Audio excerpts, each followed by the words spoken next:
Welcome back to Bleav in Softball. I'm your host, Jenna, and however you got here today, whether you downloaded the audio version on Apple, Spotify, etc., or you're watching video on YouTube, thank you and welcome. Subscribe and rate the show wherever you get your pods. You can follow us on Instagram and X at Bleav in Softball. That's BLEAV. And there's merchandise for you. Click the link in our bio on either page, or you can go to shop.bleav.com to purchase. 3 different shirts available for you. Let me know which one is your favorite. All right, let's go through today's batting order. First, we'll be covering our bases. I'm going to share some call-outs. Then we'll head into today's interview with Maddie Moore, who I just got to see in person and is doing great things at Clemson. So I'm excited for you to hear it.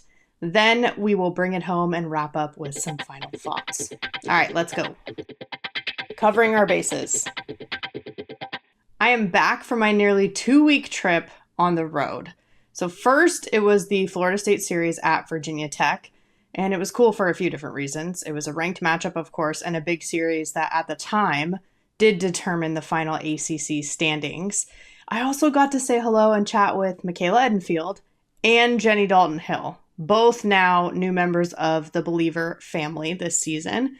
So yes, if you listened to that episode earlier on, JB and JDH did get to meet in person, which was really fun. And then the series itself, of course, Florida State, they won the regular season crown in Game 1 after taking it. Game 2, they took the series, which meant they took all of their ACC series this year. But it was also Virginia Tech's senior day in Game 2 as well. So that includes Emma Lemley, for example, who we had on the D1 softball podcast. So met her in person. And then seeing the Hokies salvage Game 3 in what turned out to be, after the selection show, their last home game of the season. So lots of cool stuff on the field to witness, and just the environment as well. Something different about being there in Blacksburg. You know, there were Lonnie Alameda supporters everywhere. Both Florida State and Virginia Tech fans were yelling, support, like, we love you, Lonnie, wearing her pink ribbon shirts in her honor. And Hokie Nation in particular was really cool to see. They love their team, win or lose, and the players, they feel that, and they love them back. Emma and Corey McMillan said that in interviews that I did with them too. So for my first trip to Blacksburg, it was actually pretty chaotic logistically, to be honest. There was torrential rain. The power went out at my hotel. My flight out got delayed and diverted. But despite all of those things, I really enjoyed the trip and the experience. And shout out to Hokie John on Twitter for giving me the recommendation to go to Our Daily Bread. The chocolate croissant was delicious. And the macaroons. So thank you for that. From there, I actually went straight to the ACC tournament. It was my first time, of course, being to that conference tournament and seeing Clemson claim its first ever tournament championship in the ACC in program history was cool. History in the making is always cool.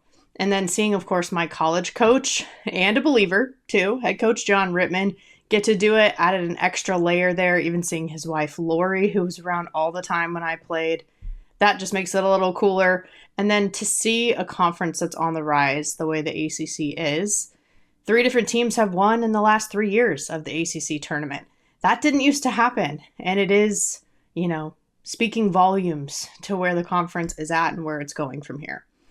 And then being able to see some teams that I had never seen play in person before was really cool. That's one thing from this whole conference alignment thing. The realignment is getting to see a little bit more. Which is another bonus, I would say. But then talking with players and coaches, I always love that part. I did about 12 interviews while I was there in Boston. And one of the coolest parts, though, I have to say, was always seeing them slap their team sticker on the bracket when they moved on. Just seeing them all so excited, so happy to just getting to keep playing softball. There's nothing quite like it. A bonus is definitely that 2 of my favorite uniforms in college softball overall, I got to see them in person. Florida State wearing their golds, and then Clemson rocking the all purple, so the regalia, to honor actually the military, which is pretty cool. I just love seeing them both in the championship game. I had a feeling, because they're their 2 best in my opinion. They're made for championship games. Because it was my first time ever in Boston, I think I mentioned last time, my late grandma's actually from there, but my mom and I had never been. So there was some sentimental value to it too. I went to Fenway Park, went to Cheers, the North End, Mike's Pastry, Harvard Square, did a bunch of stuff to get a Boston experience. But then I also got to see my college teammate Rosie Neal and her little one for her first Mother's Day, actually, with my mom. So very extended Stanford softball family got to celebrate a little bit. And then, my dad, just for the record, always says that Rosie is the best defensive catcher that he has seen. So got to give her that shout out. All around, just a wonderful trip. And capped it off with some D1 softball. So we actually hosted a selection show live special, and there were reactions to the bracket reveal, analysis, and we actually had some interviews too with FAU head coach Jordan Clark and the Joe Evans. So you can actually watch that back on the D1 softball YouTube. Plus a new podcast episode with my co-host Amanda Lorenz is out this week. We interviewed senior Abby Vieira and freshman Taylor Pipkins from Clemson. It's clearly all about the Tigers this week. Check that out too. You can find it on D1 Softball's YouTube as well, or download it on whatever audio platform, wherever you get your pods. It's time well spent. And lastly, the bracket challenge. You can get money and prizes by doing it with D1 Softball. Bracket-challenge.d1softball.com to enter. It's mayhem. It's that time of year. Coming up, of course, regionals. Mayhem starts, and we're going to be locked in. It is arguably the craziest weekend in the postseason because of how many teams start in this field of 64 before it's narrowed down to just 16. Also might be the most exciting because it's the start of the road to the Women's College World Series. And someone who's on that journey now is today's guest. I got to chat with her toward the end of the regular season. So let's head into the interview. She's a Clemson infielder, All-American, and All-ACC honoree, and inaugural D1 Softball Clearwater Invitational All-Tournament team member, by the way, Maddie Moore. Maddie, thank you for joining. I'm so excited to have you. Thank you for having me. I feel like I had to mention the All-Tournament team because, first of all, it was our first time doing it with my work with D1 this year, but also that was when I got to first meet you and see you all play in person this year, too. And I know that you've had quite the journey since then. So how are you doing? It's so late in the season. It's been a while, it feels like, even though it's only been a couple months. But how are you right now? I mean, I feel good. I think everything is kind of going according to our little plan, and we're all having a good time and having fun and loving one another. So can't ask for much more. Well, that's always going to help, isn't it? Mm-hmm. And I know, speaking of going according to plan, I know the beginning of the season was tough, right? Mm-hmm. But those types of battle-tested experiences, now that you're late into the season, do you look back on some of those early season obstacles and think about it a little bit differently than maybe it felt in the moment? Yeah, I mean, kind of looking back at it, we're like, it could be worse. Like we've grown from starting with like a losing record and then kind of coming about that and just kind of overcoming all those challenges that we faced and like those more confidence challenges. So now I think that we kind of have the perfect little leeway and kind of the way that we see everything and how we feel about everything. And it's really nice to see like where we've come from. Yeah, 100%. It's been fun to watch the journey. That's for sure. It's been fun to play it. Yeah, I bet. And I'm sure Coach Rittman along the way, I know that he's a superstitious kind of guy. So I'm sure he's had some of those funny moments. But how has it been throughout your entire career? You've played for him in a brand new program and everything. But now as a senior versus like your freshman year when you're being recruited, how has that relationship grown? I mean, I've loved Coach Rittman since the day I met him when I was really young going to a Stanford camp. And so that love just kind of has grown and the respect has always been there. And, it's always scary trying to like go to a different team coming from across the country, but also he welcomed me with open arms and still has that same love and appreciation. And so it's been really nice to just kind of throughout the years be kind of more goofing off with him, not just so yes, sir, yes, and all that. But so it's been really fun to kind of like see each other's personalities come out with one another. I'm laughing partly because I know exactly what you mean, having played for him too at Stanford. In the beginning, it was definitely different than by the end. And his personality, I have to say, is pretty much the same. Anyone, from my era or before is going to be like, oh, he's so much easier on you guys than he was on us back then, because that just means we're getting older. But it was great to see you all play at Stanford, and I got to call your series. And I don't know how it was for you guys seeing, I feel like the Stanford alum sort of took over on the field afterwards, knowing that he has really that long of a legacy, even before Clemson. I mean, it was very much a full circle moment for him and myself, just kind of coming back to California and kind of playing there for my senior year, which was really fun, especially in the giant football stadium. So that was really fun, just kind of just being home in a way, but also just kind of having that, I get to be in Stanford. My entire family came. Yes. So it was fun to see all of them and them get to finally see me play. I did see the Maddie Moore t-shirts in the stands yes, they were everywhere. Yes. I loved that. That was so fun. And I remember you telling me in Clearwater, actually, how, you did initially meet him when you were 12 going to camps and then look at this full circle moment. But since then, you have said that it was the scariest and best decision that you ever made going across the country to Clemson. Tell me more about why. I'm really, really close with my family, and family is like a giant aspect of mine. It's like a very core value for me. And so kind of stepping away and still trying to have that tight relationship was really scary for me because nothing means more to me than my family. But them putting that trust in me also kind of made me a little more confident about doing that. So just being able to have their confidence as well would really help me kind of just take that next step into becoming an adult. Oh gosh. But yeah. Your reaction to adulting in the real world is appropriate. I hate to tell you. No, you'll miss these days. But something that Coach used to tell us all the time, and I think it's true, is that you'll never, in this exact same way that you are right now, be all working together with a group of people towards the same goal, day in, day out, living and breathing it the way you are right now. And he's right. Like, you can translate certain things to, post softball or even post college, even if you continue to play. But there's something just super special about that college experience. It's really, yeah. I mean, that's been his motto since my freshman year, and I'm glad to see it hasn't changed. So what other things are some of his go-to, like, coachisms, as we used to call them? Because I want to know if they're the same. He sometimes like to call us. He likes to tell us that we're looking like a bunch of ragamuffins out there. The definition of insanity he uses a lot. Kind of just along those lines, and just Coach Rittman being Coach Rittman, I guess. Yeah, seriously. Doing the same thing over and over and expecting a different result. Yep, yeah, absolutely. On the nose. That was a go-to. I actually have a quote book from back in the day that is under lock and seal from my time. And I remember him saying, he's like, "But Sarah, I don't want to see that till your senior year." And I don't think he believed me, but sure did. Made a book, laminated it, did all the things, and gave it to him. We could have done that. That would have been good. Yeah, although, I think later he probably appreciated that it was just a hard copy. Let's put it that way. Wasn't New York's bestseller? Exactly.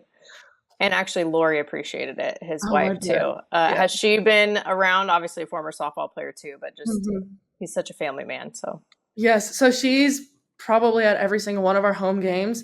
And I'm telling you, during my at-bat, I hear her and Coach KJ. Those are the only two people I hear during my at-bats. And I appreciate it so much. It's like, oh, thanks for being right there for me, girl. Like, she'll argue with the umpire for me on a ball that's right down the middle. And I'll be like, thanks. Thank you so much. I didn't think that was a strike either, but it was right there. I mean, but You're like, thank you for supporting me, maybe enabling me at times. It's fine. I appreciate it. Right.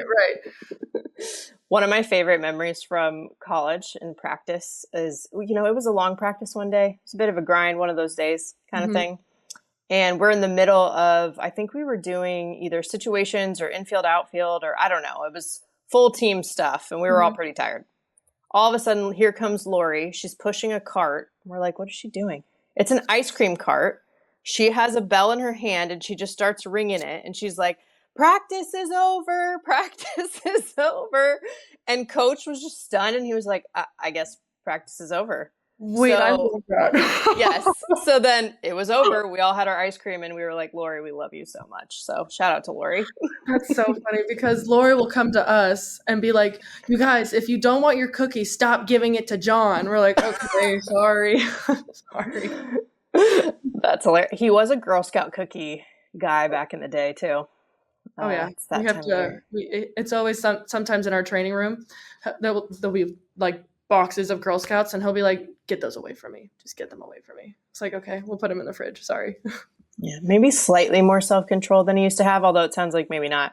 He used to tell us, like, get me some more of those Samoans, man. You know, he used to love those. Like after our win with Tennessee, we weren't planning on going back to Buc-ee's, and he was like, if I'm hungry, I'm not going to have a good bus ride back or something crazy like that. We stopped at Buc-ee's again on our way back, and it was great. We all really appreciated it.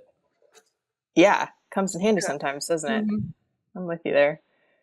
Gosh, she's hilarious. But it's been so cool because for me, I had a different experience in the sense of he had already established the Stanford program for a little while before I joined it.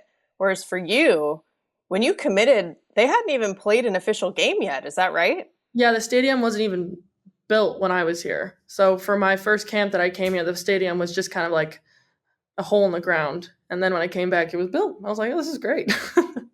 Yeah. Because I've talked to Coach and I've talked to even Marissa Young from Duke, right, about what it's like to build a program from scratch. But from the player side for you, you've helped build this from nearly the very beginning. How has that actually been, the reality of that? You know, kind of thinking on it, it's like an honor, I guess, just to be like, yeah, I was one of the first teams to like play with on this field at Clemson, and just kind of having that sort of legacy and being like, yeah, we started it. We've seen everything that could happen. So it's like really fun and kind of just heartfelt and heartwarming to just be like, yeah, it's possible. You can do it. It's okay. Like, it's like it's not impossible to be a very young program and be as successful as it has been, and just everything. It's been a lot of fun. I have to say, even such a young program, some of my favorite uniforms, the all purples, love them. Love the all purple. The Tiger's white with like the purple accents too. That's my favorite. That was good. That was good. It was funny. When you guys were at Stanford, I told Coach after the game, I was like, oh, I like this purple pullover you got. Like, it's nice. He's like, yeah, well, I might have to get rid of it because it was after the one game that you guys dropped. That's so funny. And I was like, oh my God. And then the next day, obviously, you guys came and took the series. So he was in a better place after that. Yes. That second game, we just tried to forget about her. She didn't exist. Short-term memory. Hey. Right. Absolutely. Yeah. That's how you got to do it. But that's why it's interesting with the series but even just your whole career, right? Going from freshman year to sophomore year to junior year to now your senior year. It's a lot, an evolution over the time. And even though later on you'll look back and you'll be like, wow, that was only 4 years, but it's a lot that happens in that 4 years. Yeah. How do you look back on that as a player and a person? That I'm very glad I didn't give up. Like, it was hard at some points and just frustrating and exhausting, but at the same time, I think it's kind of making everybody into the person who they are today, and like teaching us lessons that normally we wouldn't have gotten from any class, teacher, parent, kind of all around there. So it's very much of a character building moment, and just being kind of coming into the person as you are and knowing the hard work, and it sets you up, I'm hoping sets you up for life, and just being just a hardworking, successful, and just like knowing that you have done something hard and you can do something hard as well. Can confirm it does set you up for life. So hopefully that helps. I relate to your journey from the results piece. Like if you look at it on paper, yes, you started off your freshman year hitting 190 and then you became an All-American last year. And like, look how you're doing in your senior year. But I think the part that I relate to the most is sure the results in the beginning, but you talk about the fact that you were able to start having more fun and that's been the biggest difference. What else do you think really made the difference for you? Just, I think, not playing as selfishly. I think just kind of relinquishing a lot of that control onto also the other aspects of the team or aspects of the girls as well. And just knowing that there's 25 other girls in the team who are going to have your back and want you to succeed as well as you want them to succeed. So just kind of being a all around good team player, I think really changed a lot, which, to be fair, probably my first 2 years I wasn't. And I think after like me kind of only now controlling the controllables, I'm having more fun. I'm loving all the girls. And we're all just having a really good time. That's such a good way to put it. I don't know if Coach still has you all put together goals every year, but I love that he still Harder does. way. It's amazing. But I don't know about you, but my goals changed a lot from my freshman Yes. year to my senior year. Mhm. In the beginning, right? And that's why what you're talking about in terms of like playing less selfishly. It's not like you're consciously like, I'm going to play selfishly in the beginning, but it's just it's a shift in your mindset. In the beginning, I think it was what anyone would say, like, oh, I want to be all conference. I want to do this. I Right. want to do that. And then towards the end, you're like, I want to be a good teammate every day, or I Mhm. want to show up and be present every practice or every moment, whatever it is. The Mhm. goals sort of shift. Mhm. And without even doing anything else, just that alone, all of a sudden, then you do perform better. It's Mhm. such an interesting journey. It's like it's less pressure on yourself as well. And like our thing is what we talk about a lot is like we're very open with like how we're feeling. So I could be like, yeah, I'm feeling like I'm 80% today. I need somebody to, but I'm going to give you 100% of my 80%, but I need somebody to help me fill that 20% that I am lacking right here. So like it's kind of nice to see everybody kind of come together and lift that person up instead of just being like, oh, she's kind of has a bad attitude today, instead of just trying, and then we just kind of try to make everybody smile. That's kind of our every single day goal, is to make sure everybody's smiling at some point.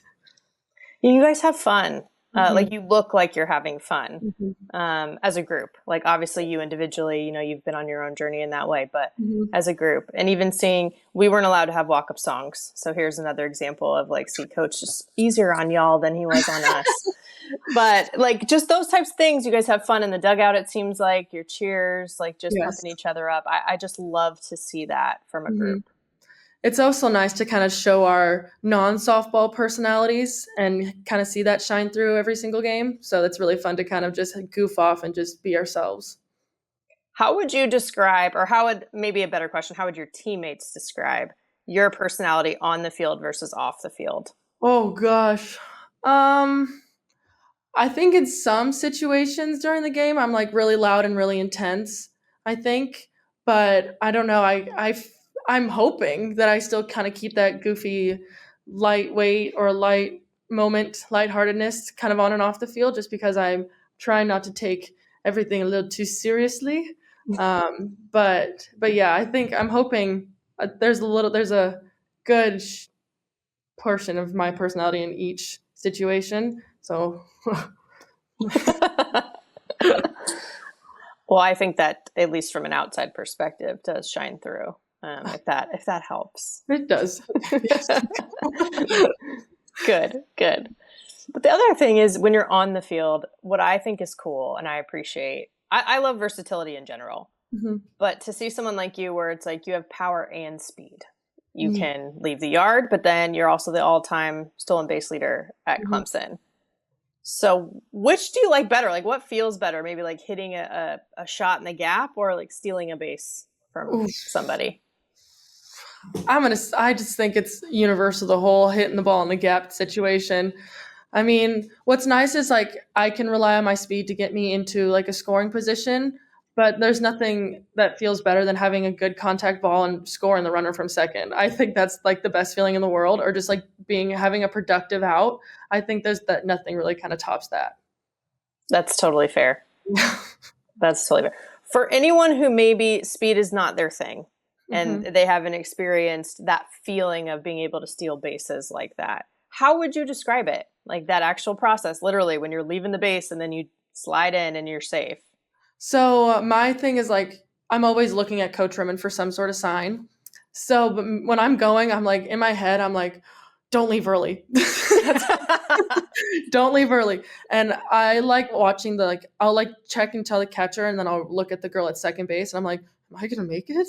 There's always that dread. There's always that like little sort of doubt. You're like, oh my gosh, I'm seeing her about to catch the ball, and then usually it's just a part they play. So it's like, but usually it's like, oh my god, I'm here, and then the dive, and then it's ouch.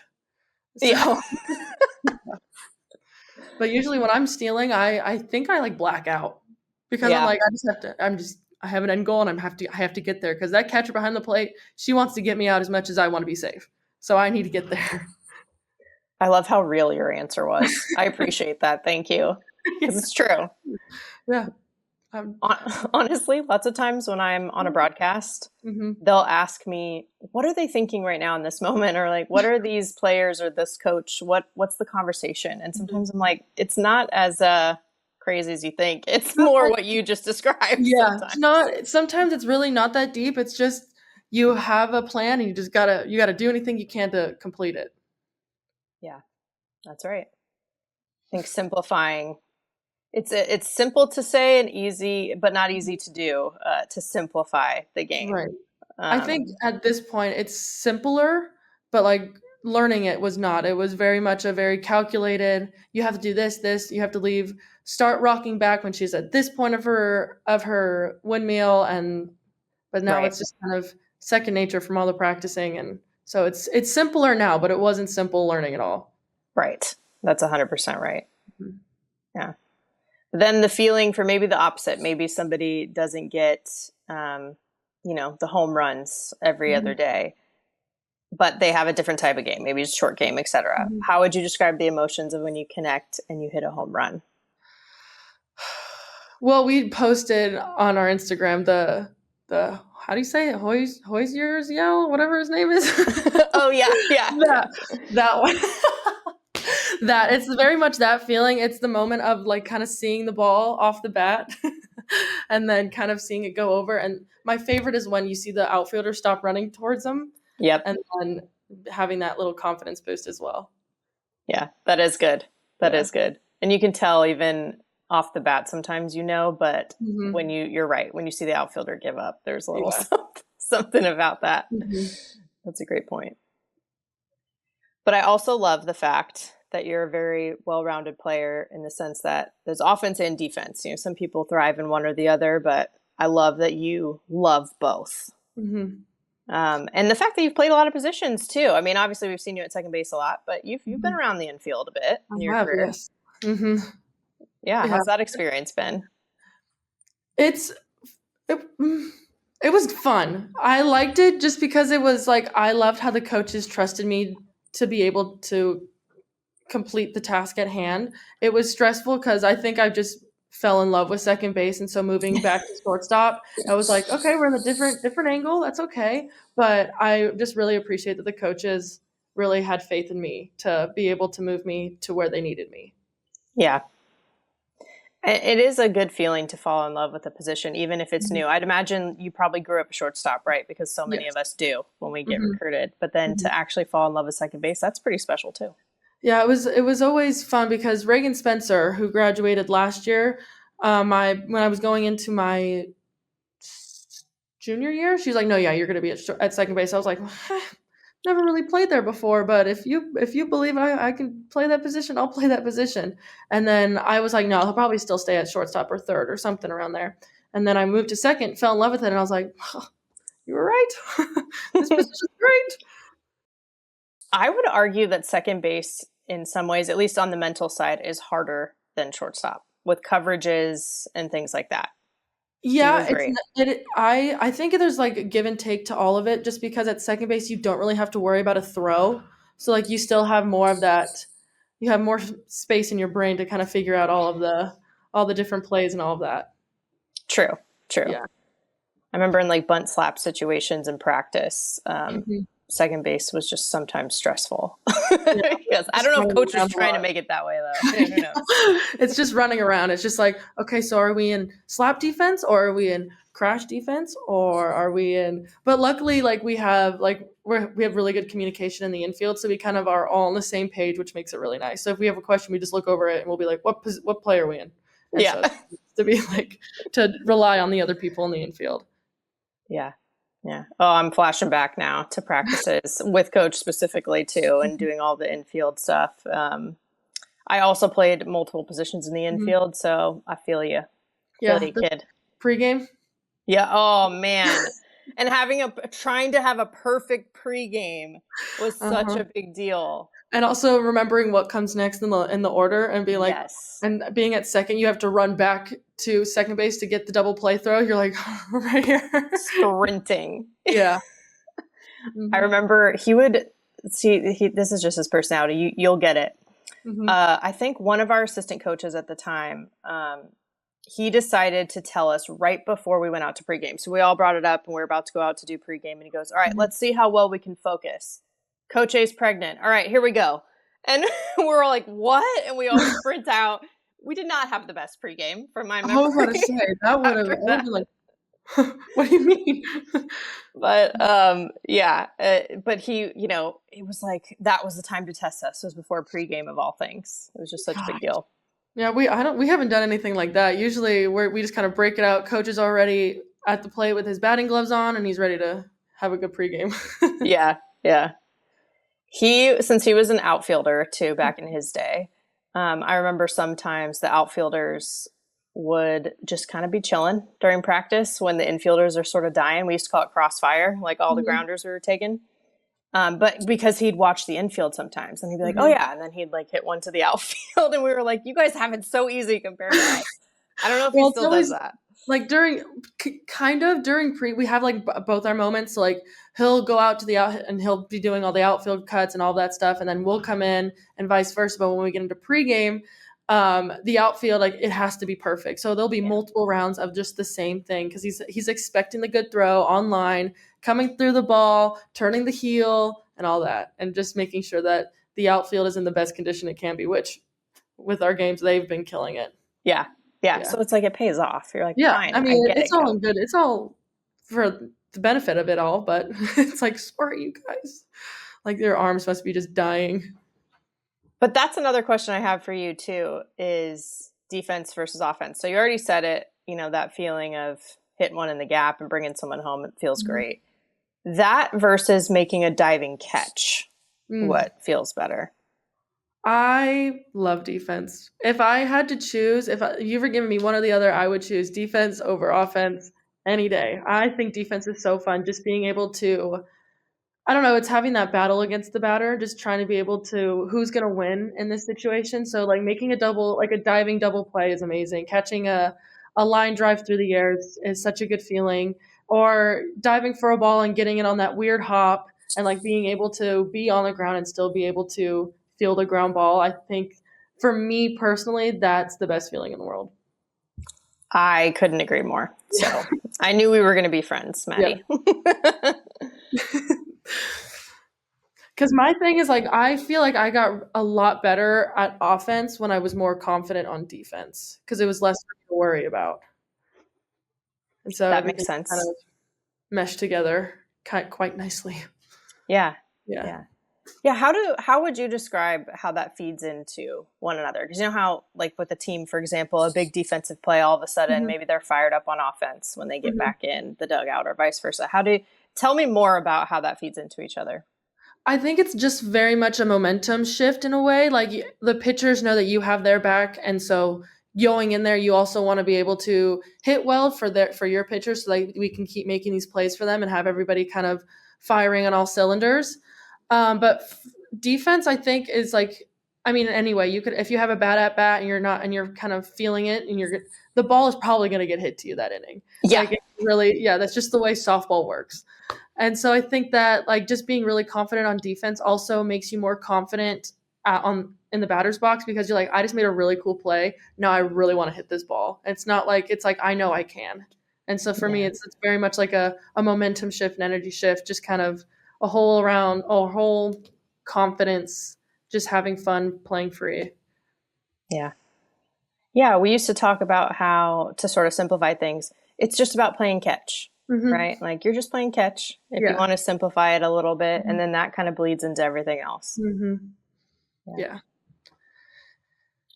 Speaking of that, I love the tradition that you all have at Clemson of getting to play catch with your families on senior day. Tell me all about how that experience went for you. Well, it was like, at first it's usually just like the dads, and I was like, well, both of my parents drove me to countless practices, countless lessons. So I was like, they both need to be out there. So like me, and I cannot tell you the last time I've thrown the ball with my mom or my dad. And so seeing them out there, I was like, wow, their form, impeccable. It has not changed since I was 15. And so, but it was really fun to be out there. My dad was having a good time. My mom was having a good time. It was really nice to have like my aunt and uncle there, and my two sisters were also behind watching it. So it was like, it was very wholesome. And it was just like trying to like catch the ball with like tears in your eyes. You're like, oh my God. Like, and also not trying to like kill my parents throwing to them. Cause I was like, I don't even know how, like my dad, he's so cute. He forgot his glove at home. So bought a glove He was like, I have to break it in. So he had my older sister play catch with him and try to break in the glove with him before he came out to the field so he didn't feel like an idiot. And my mom's just awesome. She used one of my gloves. She's like, I got this. I was like, thanks, Ma. Amazing. Leave it to the women, you know? But Right. that's adorable still with your dad. That's so My sweet. dad's so cute. Well, because I know your sister, you guys grew up both playing also. Mhm. So what a cool, even Yeah. her involvement, all of it. So cool. It was really fun, yeah. I took him onto the field before the game, and my sister was just standing at second base, kind of looking into the crowd, and she's like, this is so intimidating. I was like, and then she stood in the batter's box, and she's like, this is horrifying. And I was like, I know. I know. Yeah. You're like, now you know what I've been dealing with. I was like, for 4 years. Yeah, seriously. Yeah. Well, and McWhorter, I've never been. I'll Mhm. preface with that, but it's one of the places near the top of my list that I want to go because, I mean, how soon in the existence of this program at Clemson is impressive, but it's like top 10 attendance every year. It's so cool, the environment, even on TV, that it looks like at that stadium. Yeah, it's a lot of fun. Just kind of because in a way you're able to possibly make eye contact with anybody at any time. So like you can just be like looking up into the crowd and you'd be like, oh, hello. So I didn't mean to make direct eye contact with you, but it's really fun because you could just kind of see everybody and we have the berm. And so it's really fun to see like the outfield be filled up with a bunch of people and have it now go across the entire thing so more people can come and watch us. So it's really fun to see how young we are come out and support us. Yes, that is not a surprise when you think about the support that Clemson athletics has overall, but still to see it translate to softball so well, even is just, it's been cool. Like I said, from the outsider perspective, just to watch. Yeah, it's really wholesome. It's just, I just love the Clemson fans and how many people support us and the DMs I get being like, we just got season tickets. And I'm like, oh, that's great. But it's really fun to see how many people get excited to come and watch us. Yeah. That does seem to be a bit of a theme in the ACC, just being on the rise like that. Obviously new programs like Clemson and Duke, of course, but just in general, the level of play, the support, the exposure. How would you characterize, especially coming from the West Coast, getting to play in the ACC? So to be 100% honest, I did not know what Clemson was growing up because we never really watched football. And so when I committed, everybody was like, Maddie, you got to Clemson. I was like, right. Cool. And then, and then everybody was like, Maddie, look at their football. And that year I committed, they had won the national championship. And I was like, oh, wow, this is really cool, you guys. Like, this is really fun. And so just kind of it was honestly really intimidating coming in there because I knew that there was going to be such a fan base, but it was honestly really nice because of how welcoming everybody was. And it wasn't hostile in any way. Everybody just loved that we were in a Clemson uniform and just happy that we were here at the school. Yeah. Coach always tells the story. I think it was just inter squads the first time they ever opened up the stadium at all. And there was a line all the way around the block or whatever of people trying to get in and just to watch softball. Yeah. I mean, softball has really everybody loves softball now. Like it used to be not the sport that everybody talked about. Now it's just made this huge jump, and it's really fun to kind of see the sport that I've been playing since I was 3 really attract this popularity and this fan base. And it's really fun to like kind of see how much the sport is growing. Since you were 3. That's crazy. Yeah. The only sport you ever played. Do you remember, I mean, 3 years old, do you remember the first time you picked up a softball? I mean, there's pictures. So, like, I feel like I can like kind of create memories off of those pictures. Just me and my bright pink helmet and my pink bat. Naturally. But I mean, I was on the first team I was on was called the Sidewinders. And I mean, I just have like, I was in the green little uniform, my pink helmet, pink bat, and that's it. But those are just the pictures. So like, I can't tell you my first initial memory of softball. No. Yeah. But at least that's what pictures are for. Right. Right. Who needs memories when you have pictures? Okay, so what was your favorite team name growing up? Because that was always an adventure getting to choose that. Probably Chaos. I don't know why. For some reason, I just love the name, love the term Chaos, and so just like that. And I was on that team, I think, for like 6 years, and just because we just kept going up in age groups, and then I moved, and then but it was fun. I love that. Those memories, like thinking back, we had some wild ones. I think the craziest one I ever had was back in rec ball. We had white uniforms, and our team name was the Wizards of Blizzards. Why? Oh. Why? Right? I mean, there is a movie and there's a reference to it. I don't know if you've ever seen Jack Frost. It's a Christmas movie. It's like older, but he does say in it when he's a snowman and he's like throwing snowballs that he's the Wizard of Blizzard. I'm assuming we got it from that. I have no idea, but you know, chaos is a little bit ironically less chaotic. My little sister was on a team called the Flying Squirrels. Okay. So, I mean, these team names that they come up with, you just kind of go with it. Like, this is awesome. The cheers are great. I mean, it's fun. Yeah. Sure. Tigers is a little more straightforward, so we appreciate that. I like Tigers. It's simpler. It's straight to the point. It's great. Yeah.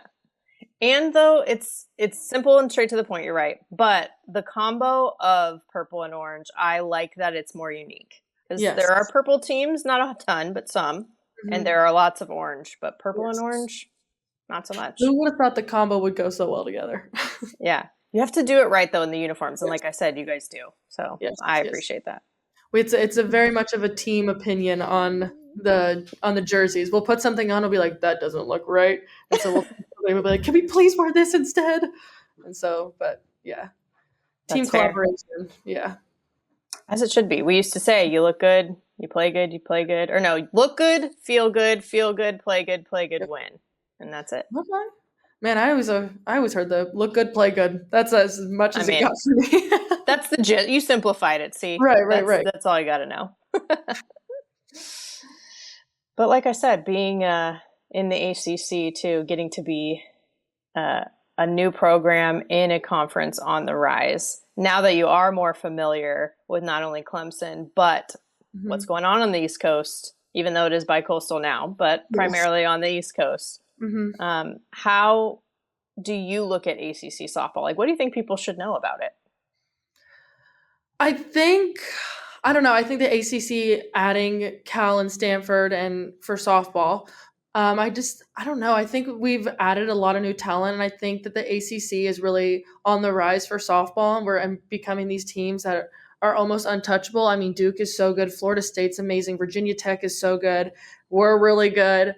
And so it's really nice to just kind of to see ACC on the rise, because everybody always talks about the SEC schools and all of that. But I think that ACC is just kind of this in a way an underdog. And so I'm really excited for like softball to be the powerhouse, or for the ACC to be the powerhouse of softball. Yeah, I love that. Even prior to being more in depth, at least with the ACC, I always sort of had my eye on the conference from a softball perspective, because it did seem like, okay, this is sort of the future. Some of the current too, don't get me wrong. Like you said, you just listed a bunch of teams who are really good, really talented, but I feel like the future also has a lot of ACC in it. Right. And just with the ACC, like when Duke and Clemson adding softball, I think it's making just it that much stronger. And so I'm really excited to kind of see where the ACC goes from in these next couple years. Yeah. Yeah. And you'll be doing that as an alum, which when that happens, I will welcome you to being in the sort of alum realm now, especially Coach Rittman alums. Yes.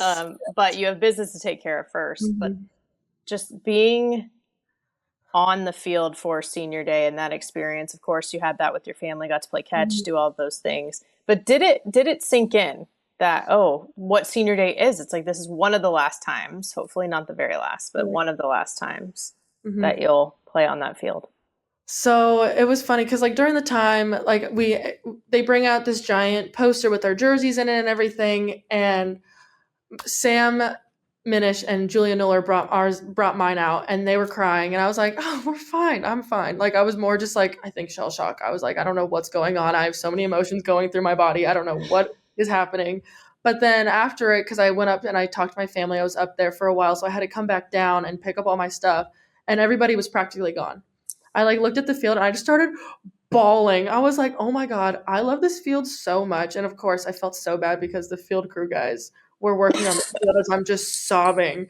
And so, but it's like a very bittersweet moment. Like, I love McWhorter Stadium. I think that the atmosphere here is perfect. I'm in on a gorgeous campus in a gorgeous state. And so it was very much of a bittersweet ending. And I'm just really grateful for the opportunities that I got to be here and just how much fun I've had. It's funny which moments get you, you know? I still remember my last out of my senior day game. I don't know why. It was just a fly out to left field. I wasn't even involved in the play. I was in the infield, you know? But it's weird. Certain things stick. My last at bat was a strikeout, so that's always good. hopefully we're not done, right? Yeah, that's right. Never done. But I mean, also not what you're going to remember anyway. No, you know? No. Yeah. No. Too many special memories and hard memories too. That's the thing, is it's so interesting. It's so many happy moments, but hard moments too, and it makes it mean a little bit more, actually. And like, as like the time goes on, those hard moments become like more of like a, wow, I can't believe that happened and we got through it. Like, it's like life didn't end when yada yada yada happened. Yep. So it's really fun to see all that as well. I'll tell you, Maddie, even to this day, I will sometimes, if something's hard, whatever scale, whatever level of hard it is, just if it's hard, I'll be like, well, I remember doing X, Y, and Z in college. Right. And I can do this because I did that. So that's it. I always think about like our conditioning. I'm like, if I was able to do that, I can do this. Great example. Yeah. That is funny. Yeah. Now I'm flashing back to that. So a little bit triggered. Thanks. No, just kidding. My bad. Just kidding. But seriously, those things, man, they stick with you. They really do. Well, I know I've obviously asked a lot of questions, but one question that I sometimes like to ask, especially someone like you, where, you know, it's your senior year and now we're getting later into the season. Is there anything that, as you think about your career, or even just life, that's really on your heart that you're like, you know what, I've been thinking about this lately and this is important to me and I kind of want to share it? Oh, I think my thing that I've really like kind of adopted this year, it's life isn't that serious. Like, don't take everything with a grain of salt. Like, bad things are going to happen. Good things are going to happen. It's just kind of like how you deal with it. So my thing is like, just because bad stuff happens to you doesn't allow you to be a bad person. And so I think just taking everything and only controlling what you can and just kind of having it not fall into your lap. Like, yes, you're going to have to work for some stuff, but just not trying to force it on to yourself or to others has been kind of something that I've really been holding on to. That's huge. That is huge. Can tell that you're a senior. Are the bags getting bad? No, you're good there. Trust me, you got time on that front. Yeah, no, that's awesome. That's again, I can sort of relate with my own journey with that, but the fact that it does stick, like you'll still kind of think about that years to come, I'd say. Very exciting. Yeah, it is. Do you think that softball, obviously Clemson softball, will come to a close this year, but will softball be done for you, or would you like to continue playing?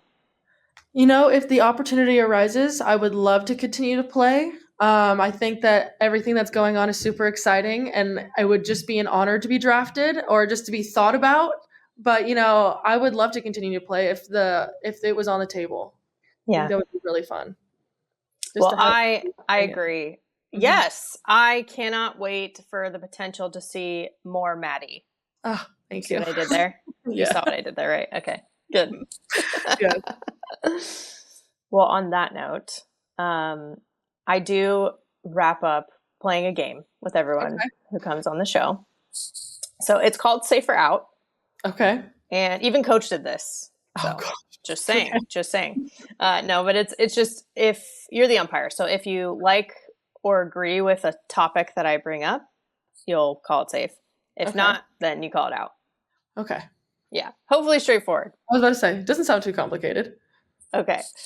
First one is video review for people leaving early on the bases. Safe. Absolutely. Tell me more. As a stolen base leader, tell me more. I I think it's so cool. I think it keeps the game honest. Also, our team is really good at calling girls out leaving early. So I love it. I think it's so fun being at second and being like, a girl steals the bag and she's safe and she's still out because she left early. I think it's so fun. I think it makes it fun. It keeps it honest. And yeah, I think it's a good idea. I think that's fair. I think it's fair. Also, though, in a situation where, let's say, a runner leaves early, but the girl hits a home run, do you think that home run is fair to take away, or do you think it should negate the leaving early? I think it should negate it because they were going to be safe anyways. Yeah. So, I mean, a millisecond isn't going to hurt anybody. I mean, the ball is out. The runs are going to score anyways. So, yeah. But a true, like, someone stealing attempt. Yeah, that makes sense. And like also leaving too early on a fly ball, like all of that. Yeah. Yep. Tagging, totally. Yep. Okay. All right. That was the first one. Second one is transfer portal. Safe or out? Safe. I think the transfer portal can help girls get out of situations that they don't want to be in. And it's kind of like a kind of, not a fallback, but something that they know is there for them. Yeah. And vice versa. It's really nice for bringing new faces in and new talents. And if something happens and there's somebody in there that can help kind of guide the team in the correct way. Yeah.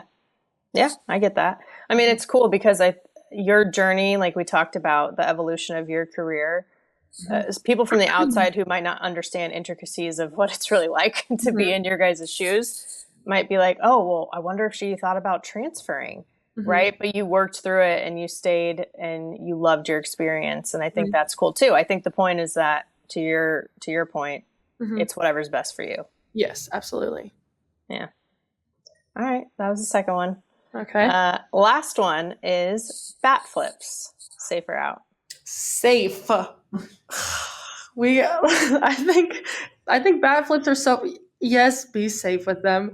But I think it's so fun. It like brings a lot of energy. It brings personality into it all. It brings just the raw emotion of this very hard game that we play and being able to just feel the success you've had in that moment. Yeah. Yeah. How does Coach feel about, has he talked to you guys about that? He loves them. Coach Rittman loves the bat flip.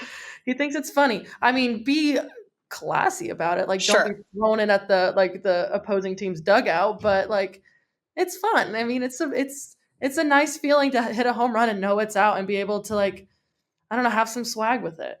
Yeah. See, he's the same in a lot of ways, but he's grown too. He's grown. Yeah.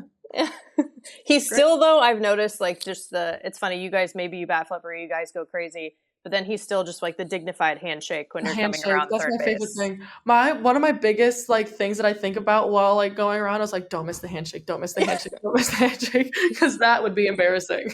But yeah, it's always the handshake. Yeah, at least you don't have to catch candy or anything. Like, there's a lot of that is so impressive. When I see girls be catching candy on their run home, I'm like, oh my gosh, I don't even know what's going on half the time. Like, I couldn't think about catching a thing of candy. Like, girl, same. Honestly, I'm with you. Well, this has been awesome. I'm so glad that we were able to do this and that we were able to talk more. I love seeing people play in person. I think there's something a little extra special about that. But to see you in the beginning of the year and then in conference, and then now here we are talking later on in your senior season, I can't wait to watch you the rest of this year and hopefully longer. Yes. Thank you very much for having me. This was a lot of fun. So cool having Maddie on the show.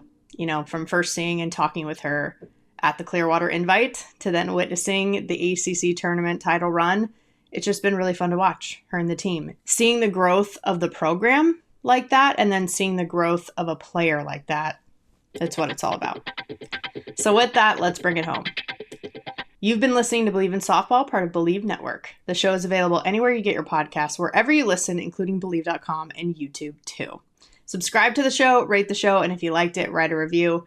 Follow us on X and Instagram at Bleav in Softball. Again, that's BLEAV. You can reach out to me personally on X at Jenna Becerra01 and Instagram at Jenna Becerra as well. As always, thank you for tuning in and catch you soon.